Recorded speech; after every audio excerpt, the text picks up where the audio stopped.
Let's check with what's the story around the COP. Yes, today, global leaders in finance and investment focus on how to fund the hundreds of billions of dollars that is needed to address all the action plans around climate change. Now, the 2-week-long summit moved on to the final realm today in Dubai. Now, let's take some soundbites. It's all about money, money, money.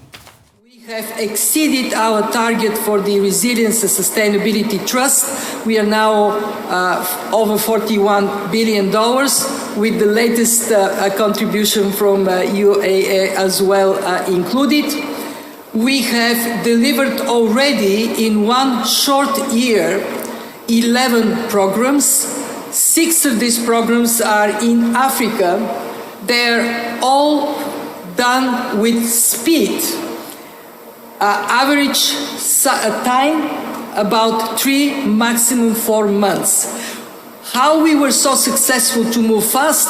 Because of partnerships. We work with the World Bank, with the Inter-American Development Bank, with African Development Bank, so we can identify what are the policy obstacles for countries to move faster to access climate finance. We are very keen to demonstrate that our ability to open up fiscal space for countries is used for structural transformation. First time in the history of the IMF, we provide long-term concessional financing, 20 years maturity, 10.5 years grace period. And we offer it to not only low-income countries at concessional terms, but also to vulnerable middle-income countries. Looking forward, we concentrate on 2 topics. First, domestic resource mobilization. We know that countries need to raise money domestically even more than internationally. So tax systems, quality of spending, local currency markets.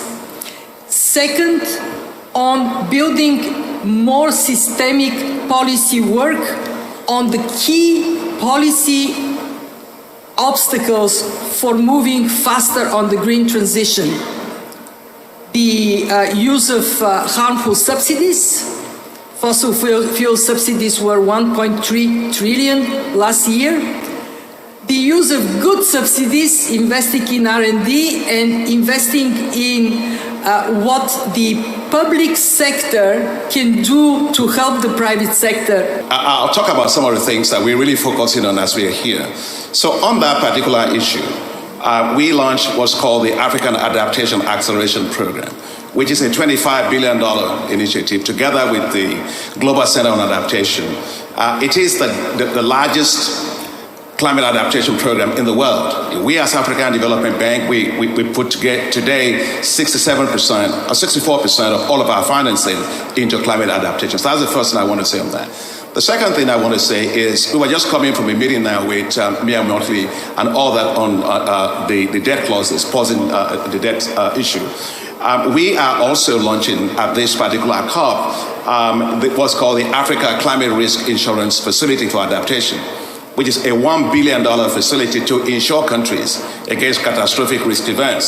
So that's very, very much important if you're going to do sustainable development. And thirdly is how to support African countries to green their infrastructure. And so we launched also here what's called the Alliance for Green Infrastructure in Africa, which is to mobilize $10 billion to help Africa to green up its space. But to your point on the issue of financial innovations that you're talking about, I welcome the G20 capital adequacy framework. We are responding to that. In fact, most of what they said, we've been responding to even before they said it. For example, the African Development Bank was the first multilateral development bank to do a synthetic securitization. We started that way back in 2016 for $1 billion. We got support from the UK government to do our second synthetic securitization for $2 billion, which freed up $2 billion of headroom for us to invest in climate resilient infrastructure. And also, we are working on callable capital. Minister, you're here, and thank you for your support on that, because we need that callable capital. But in addition to that, we are also doing the hybrid capital, which is very, very critical for us to be able to leverage a lot more resources. And that's where I want to really end on that and compliment my sister and commend and compliment my sister Kristalina on the SDRs when she was talking about how we work together. You see, the multilateral development banks are leveraging machines, right? And because of our capital structure, we can take those SDRs. We came up with one together. Ilan, it's here somewhere. Yeah, hi. To see how we can actually take the SDRs and stretch them and multiply them so that we can complement the great work of IMF with the PRGT and the RST. And well done, Kristalina, for all the work there. We need to translate what we are committed here to reality, to the tangible results. Briefly, 2 points. One is the MDB is working as a system, and we have also contributed. Over the last couple of years, we have strengthened the cooperation, but I would say the joint commitment in Marrakesh is really a boost to the team-up spirit. We work as a team, and we support each other. We share the same objective, and we have the same vigor and vitality to do what we are required to do. With regard to what we've been doing in this bank, and as you know, we have the first climate action plan.